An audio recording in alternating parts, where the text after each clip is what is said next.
I remember first getting the script, and because I had done leads in films before, but not really the leading man like the script was.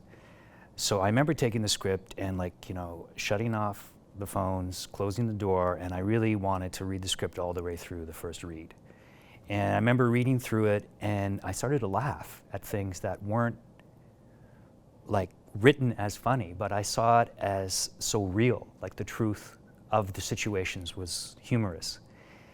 And I initially met Sandy in Toronto when she was casting, but it wasn't an audition. It was just kind of a go-see. And I just went in, and there's some other people in the room, and we just talked about, what you've been doing. And then later the audition process started to happen. And there was a story that Sandy and I were laughing about yesterday where after that first meeting, she told the casting director, the casting director said, who are we bringing back for the auditions? And she said, well, not that Wildman guy, because he's totally wrong.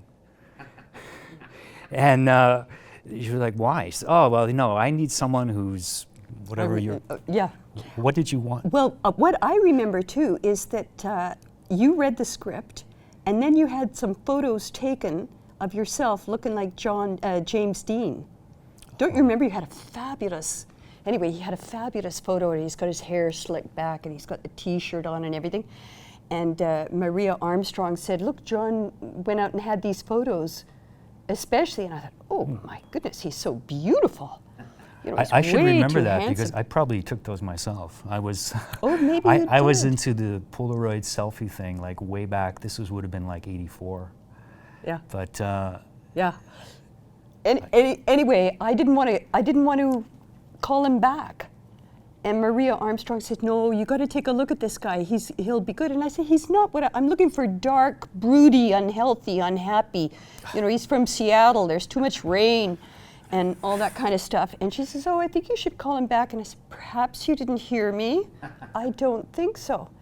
And then we sat there for about 20 minutes, nobody speaking. And then I said, oh, okay, you can call him back, but put him up next to the gorkiest, youngest girl, because I don't see how anybody that beautiful can make it look all right with a young girl. And then I happened to be going to the ladies' room, and I caught a glimpse of John. And this was at the audition. At the audition. Yeah, I remember that. I was in the stairwell, and you had just come out. Yeah. He was in the stairwell, and I could see John was sitting there with this girl. He was going, okay, I'm going to do this, and you're going to... And I thought, oh my goodness. And then I found out you had sisters. And I thought, oh, okay. He's got the part. And I think it was right then and there. I said, absolutely, right after the audition, and I said to Maria, okay, I changed my mind. He's absolutely, that's cool. That's not what my agent told me. Oh. But I'm glad to hear it now.